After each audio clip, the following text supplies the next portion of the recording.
क्या आपको पता है कि लक्स, मैग्नम, कनॉर, ओमो में क्या कॉमन है? यूनिलीवर, एक कंपनी। आज हम जिस कंपनी के बारे में जानने वाले हैं उसके ऑलमोस्ट हर आने वाले जुमले पर आप हैरान होते चले जाएंगे। यूनिलीवर, बहुत ही कम लोग इसे जानते हैं और जो लोग इस कंपनी के बारे में जानते हैं, दोनों ग्रुप्स के लिए आज की वीडियो बहुत ही इंटरेस्टिंग होने वाली है। आज हम जानेंगे कि यूनिलीवर कितनी बड़ी कंपनी है, ये पाकिस्तान में क्या करती है और कितने बड़े लेवल पर ऑपरेट करती है दुनिया भर में। This is Gauhar Ali Rizvi and you are on my channel.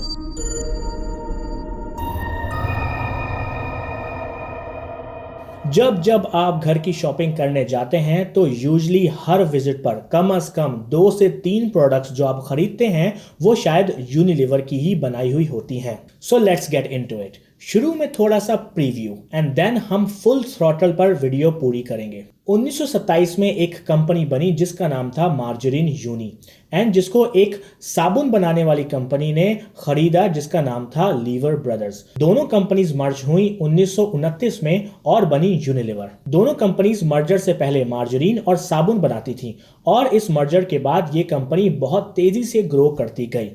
आज की तारीख में यूनिलीवर तकरीबन 400 ब्रांड्स को ओन करती है। ये company food and beverages, home and personal care, water purifier के डोमेन को कवर करती है और तकरीबन 190 ममालिक में यूनिलीवर की बनाई गई प्रोडक्ट्स सेल होती हैं। मर्जर के बाद 1930 में यूनिलीवर ने एक कंपनी के मेजॉरिटी शेयर्स खरीदे जिसका नाम था टी.जे. लिप्टन। यस, सेम लिप्टन जिसकी चाय आपको पसंद है। और सिर्फ कुछ ही अरसे बाद 1944 में एक टूथपेस्ट बनाने वाली कंपनी खरीदी जिसका नाम था पेप्सोडेंट। 1954 में यूनिलीवर ने सनसिल्क नामी प्रोडक्ट मार्केट में मुतारिफ करवाई और उसके बाद सिर्फ 3 साल के बाद यानी कि 1957 में डव नामी साबुन मार्केट में इंट्रोड्यूस किया। इसके अलावा 1961 में गुड ह्यूमर नामी आइसक्रीम बिजनेस को खरीदा गया।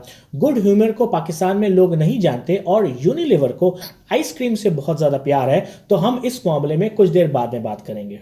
मैंने बताया कि लिप्टन टी तो ऑलरेडी यूनिलीवर के अंडर थी और 1984 में यूनिलीवर ने ब्रुक बॉन्ड नामी कंपनी को भी खरीद लिया और सिर्फ 2 साल बाद 1986 में एक और कंपनी खरीदी जिसका नाम था चीज ब्रो पॉन्ड्स। ये company Pond's cream, nail care, hair care and Vaseline बनाती थी। यस, मैं उसी पॉन्ड्स क्रीम की बात कर रहा हूं और वैसलीन की बात कर रहा हूं जो कि आप यूज करते हैं। अगर आपको मेरी बातों में यकीन नहीं आ रहा तो प्लीज जिन जिन प्रोडक्ट्स का मैं नाम ले रहा हूं उनकी बोतल के पीछे देखें, आपको यूनिलीवर का ये लोगो नजर आएगा। Back to our topic.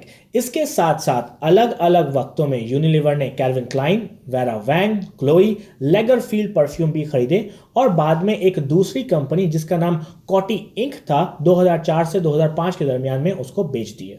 अगर आप अभी तक भी हैरान नहीं हुए हैं तो हैरान होने के लिए तैयार हो जाएं। Unilever Axe deodorant, Rexona, Shield, Blue Band margarine, close up toothpaste, comfort softener, Dove soap, Knorr products, Lifebuoy, Lux soap, Clear shampoo, Fair and Lovely, Rin washing powder, Surf Excel, Vim, Glaxose D, रफान, Bru coffee, Lakme cosmetics, Omo, Wheel washing powder जैसी brands को भी own करता है। वाह! मैंने video के mid में बताया था कि यूनिलीवर आइसक्रीम में बहुत ज़्यादा इंटरेस्टेड है। So let's get into it. 1970 से 1980 तक यूनिलीवर मगरबी यूरोप में 30% तक आइसक्रीम की सप्लाई को ओन करने लगा था। ऐसा लगता था कि यूनिलीवर को जो आइसक्रीम की कंपनी इमर्ज होती हुई दिखती थी वो उसे खरीद लेता था। इसीलिए आजकल ज़्यादातर आइसक्रीम भी यूनिलीवर ही ओन करता है। और कमाल की बात यह है कि आइसक्रीम कंपनी को खरीदने के बाद वो उसका नाम चेंज नहीं करते बल्कि उसी पुराने नाम से आइसक्रीम बेचते रहते हैं, लेकिन सिर्फ एक लोगो का इजाफा कर देते हैं। यूनिलीवर की हर आइसक्रीम के साथ ये हार्ट ब्रांड का लोगो होता है, विच मीन्स कि जहां जहां आप ये लोगो देखें समझ जाएं कि आप यूनिलीवर से खरीद रहे हैं। नाउ लेट्स सी के पाकिस्तानी मार्केट में कौन कौन सी ice cream brands and companies heart brand के अंडर आती हैं। Paddle Pop ice cream, Cornetto ice cream, Calippo, Magnum ice cream, Feast, Wall's Selection, Twister ice cream वगैरह शामिल हैं। और ये तो सिर्फ वो ब्रांड्स हैं जो कि पाकिस्तान में फेमस हैं।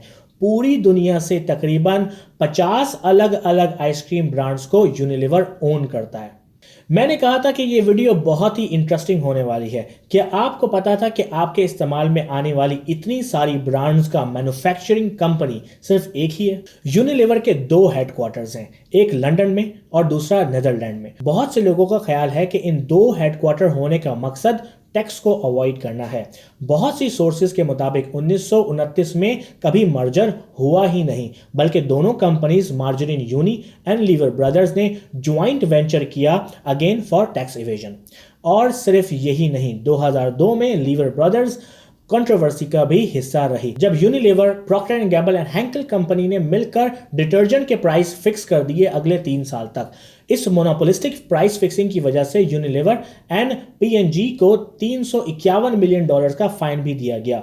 यूनिलीवर की इतनी प्रोडक्ट्स होने के वजह से यूके में भी प्रॉब्लम्स आई। पता ये लगा कि यूनिलीवर्स कंपटीशन का मौका ही नहीं दे रहा है। सिंस के यूनिलीवर की प्रोडक्ट्स बहुत ज्यादा थी, तो यूनिलीवर स्टोर्स को फोर्स कर रहा था कि शॉप्स एंड स्टोर्स में उसके फ्रिजेस एंड मशीनरी में सिर्फ और सिर्फ यूनिलीवर की ही प्रोडक्ट्स ही रखी जाएं। आई अंडरस्टैंड कि एक छोटे बिजनेस के लिए ये सही हो सकता है, लेकिन जो कंपनी इतनी सारी प्रोडक्ट्स को ओन करती है उसके लिए ये फेयर फील नहीं होता। लेकिन अब यूनिलीवर बहुत अच्छे इकदाम उठा रहा है ताकि वो अपने एनवायरमेंटल फुटप्रिंट्स बेहतर करे। And that's it. अगर आपको ये लगता है कि ये वीडियो आपको अपने फ्रेंड्स के साथ शेयर करनी चाहिए है तो प्लीज़ शेयर करें एंड उन्हें कमेंट में टैग करें, और मुझे कमेंट में बताएं कि आज की वीडियो से पहले आपको यूनिलीवर के बारे में क्या पता था और क्या आपने मेरी आज की वीडियो से कुछ नया जाना। मुझे यूट्यूब पर ज़रूर सब्सक्राइब करें www.youtube.com/mychannelvideo, and I will see you in the next video.